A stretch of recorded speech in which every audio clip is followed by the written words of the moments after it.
Jesus Cristo, Senhor nosso, embora sendo rico, para nós se tornou pobre, a fim de enriquecer-nos mediante a sua pobreza. Em nome do Pai, do Filho, do Espírito Santo.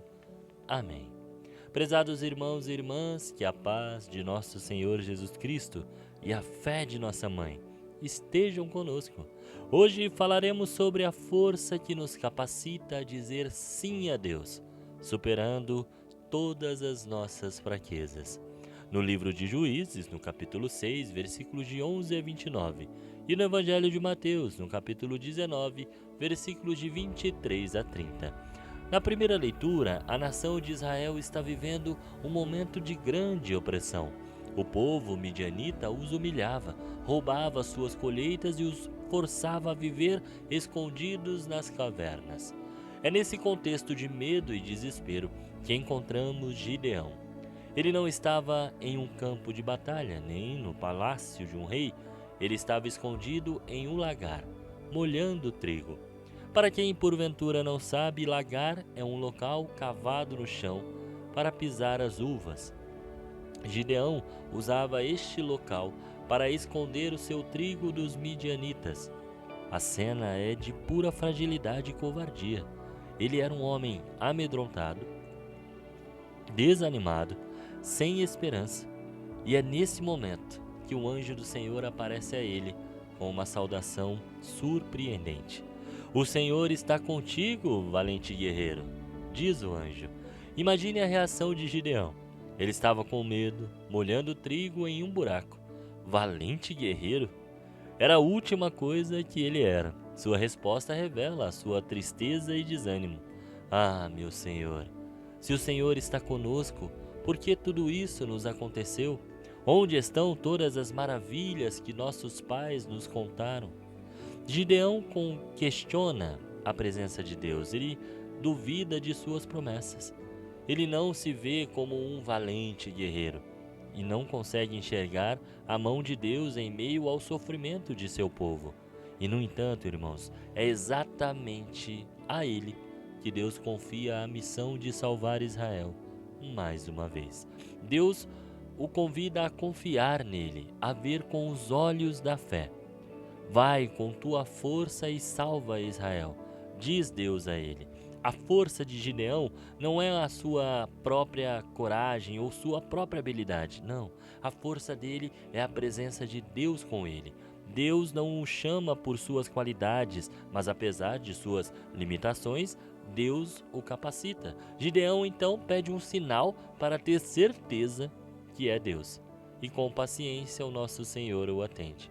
A história de Gideão nos mostra que Deus nos chama em meio às nossas fraquezas, nos encontra onde estamos, com medo e sem esperança.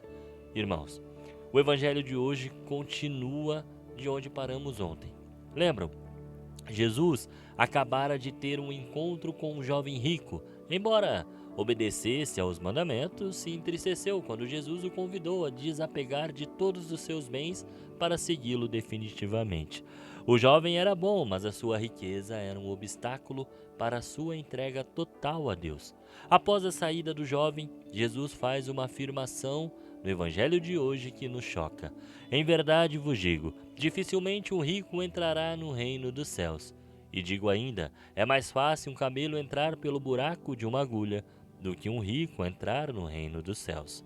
Os discípulos ficaram assustados com as palavras de Jesus. Eles, assim como o povo da época e muita gente do nosso tempo, viam a riqueza como um sinal da bênção de Deus. Se os ricos, que pareciam ser os mais abençoados, tinham tanta dificuldade, quem poderia se salvar? A pergunta dos discípulos, irmãos, é a mesma de Gideão. Quem então pode ser salvo? Jesus, olhando para eles, responde: "Para os homens isto é impossível, mas para Deus tudo é possível." Traduzindo o óbvio, a salvação não é um mérito humano. Não importa a nossa força, a nossa riqueza ou a nossa bondade. Jamais conseguiremos salvar a nós mesmos. E sempre será pela graça de Deus. A passagem do camelo pela agulha pelo fundo da agulha nos deixa claro a impossibilidade de salvação pelas nossas próprias mãos ou pelas nossas próprias forças. O fundo de uma agulha era também um dos nomes de um dos portões de Jerusalém. As mercadorias eram retiradas dos camelos para que eles pudessem passar pelo portão. No fundo, é uma metáfora para a renúncia das coisas que nos prendem e nos separam de Deus. Não é que a riqueza seja má, irmãos. Não, mas o apego a ela pode nos separar de Deus, nos tornar cegos, duros de coração. A partir da revelação de Deus e da tradição, podemos ver o que a igreja nos ensina. Vejam, Gideão não era valente guerreiro, mas se tornou um pela força de Deus. O jovem rico, com toda a sua bondade, não pôde se salvar, porque sua salvação não estava em suas próprias mãos. A nossa fé, irmãos, não se baseia nas nossas capacidades, mas na capacidade de Deus em nós. Deus nos escolhe não porque somos fortes, mas para se manifestar em nossa fraqueza.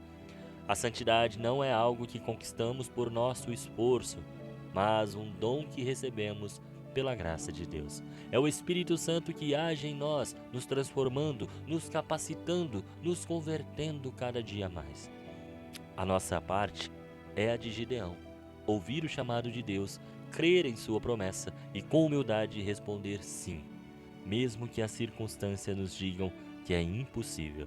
Assim como Gideão, irmãos, que escondeu o trigo para se proteger, nós também muitas vezes nos escondemos nas cavernas do nosso medo, na nossa insegurança, no nosso pecado. Mas o Senhor nos encontra e nos chama de valentes guerreiros. E assim como os discípulos que se perguntaram: quem pode nos salvar? Nós também nos perguntamos muitas vezes, e a resposta vai ser sempre a mesma. Para nós é impossível, mas para Deus tudo é possível.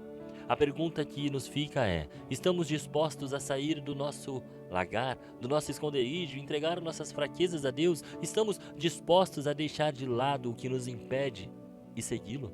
Sejam bens, poder, tudo aquilo que nos afasta dele?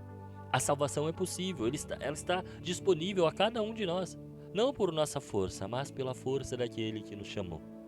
E ele nos capacitará a passar pelo fundo da agulha e entrar no reino dos céus.